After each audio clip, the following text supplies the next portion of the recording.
안녕하세요. 족부정형외과 전문의 김지범이 들려드리는 발에 관한 톡톡 시간입니다. 오늘은 새끼발가락 내외측의 티눈의 치료죠.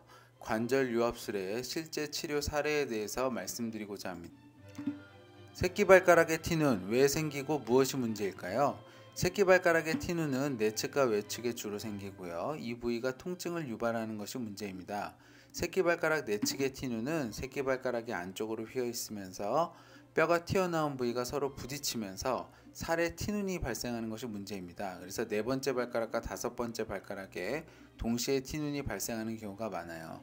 새끼발가락 외측의 티눈은 발가락이 바깥쪽으로 돌아 있으면서 뼈가 튀어나온 부위에 이렇게 티눈이 생기는 경우가 많습니다. 정리를 해보면 발가락의 변형과 튀어나온 뼈가 새끼발가락 티눈의 원인이고요. 이러한 발가락의 변형이 강직성으로 딱딱하게 굳어 있다면 뼈를 교정하는 관절 유압술 또는 절골술로 교정을 해줘야 됩니다. 그리고 뼈가 과도하게 튀어나와 있다면 이를 절제하는 수술이 필요하고요. 오늘의 주제는 새끼발가락의 내 외측 티눈에서 관절 유압술을 시행한 것인데요.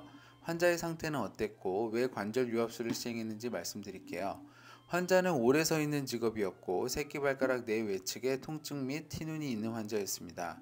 신발이 넓은 것을 신어도 아프다고 하셨어요. 그리고 발가락이 외견상 돌아가 있었습니다. 아래쪽이 환자의 실제 발가락 사진인데요. 새끼발가락의 외측과 내측에 보시는 것처럼 굳은 살 및 티눈이 있었고요. 새끼발가락이 바깥쪽으로 돌아가 있어서 발톱이 하늘을 보지 않고 옆을 보고 있었습니다. 그리고 엑스레이상 보면 발가락이 일자로 서 있지 않고 이렇게 안쪽으로 휘어져 있었죠. 정리를 해보면 진단은 발가락의 내외측 티눈이었고요. 원인은 발가락이 돌아있는 회전 변형과 발가락이 꺾여있는 변형이 같이 있었습니다.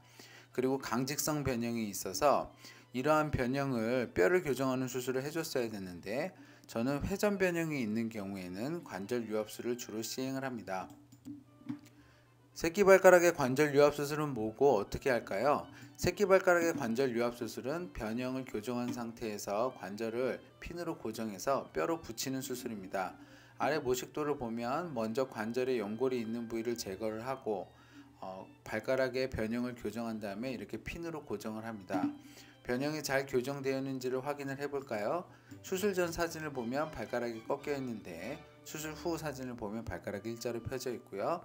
수술 전 사진을 보면 발가락이 이렇게 바깥쪽으로 돌아가 있는데 수술 후에는 이렇게 돌아간 발가락이 잘 교정이 돼서 발톱이 하늘을 보고 있는 것이 확인이 됩니다.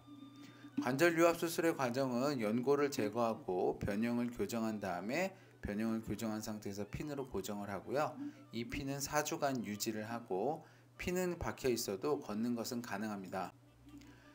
환자의 새끼발가락 관절 유압 수술의 결과를 확인해 보겠습니다.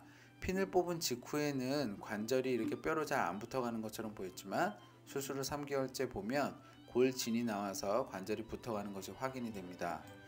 그리고 수술 전과 수술 후 1년째 사진을 비교를 해보면 수술 후 1년째에 수술 전에 있었던 외측의 티눈과 내측의 티눈이 다 없어진 것이 확인이 돼요. 그리고 발가락에 꺾여 있고 회전 변형이 있던 것이 교정이 되어서 발톱이 정확히 하늘을 보고 있는 것이 확인이 됩니다. 수술 후 3개월 차에 발가락 관절 유압이 확인이 되었고 수술 후 1년째에 사진을 찍어서 확인을 해보니 발가락 변형도 잘 교정이 되었고 티눈도 다 사라져 있었습니다. 이 환자는 반대쪽 발가락도 동일한 수술을 원하셨어요. 수술 및 수술 후 과정에 대해서 먼저 말씀을 드릴게요. 이건 제 기준이고요. 저는 이 수술은 당일 입원합니다. 오전 10시에 입원해서 오후 4시에 퇴원하도록 하고요. 마취는 발가락만 마취를 하고 수술하는 과정은 30분 정도 걸립니다. 수술 후 4주간은 이 박혀있는 핀을 보호하기 위해서 반기부스를 시행을 하는데요. 반기부스는 뗐다 붙였다 하는 반기부스를 하게 되고 반기부스를 한 상태에서 걷고 운전하는 것이 다 가능합니다. 실밥은 수술 후 2주에서 3주 사이에 제거해요.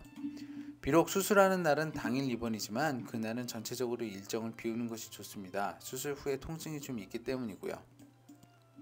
정리해 보겠습니다. 새끼발가락의 내외측 티눈, 관절 유압 수술 어떻게 하는 걸까요?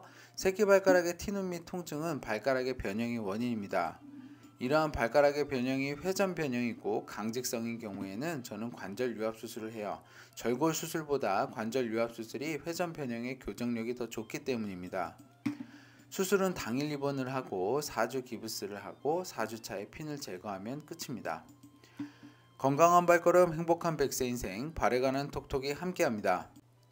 저는 서울대학교 의과대학을 졸업을 했고요. 다수의 TV 프로그램에서 족부 질환에 대해서 말씀드린 바 있습니다. 이 동영상은 제가 좀 더 자유롭고 자세하게 말씀드리기 위해서 제작을 했습니다. 네이버 족부 김지범 블로그에 오시면 더 많은 정보와 질문이 가능합니다. 경청해 주셔서 감사합니다.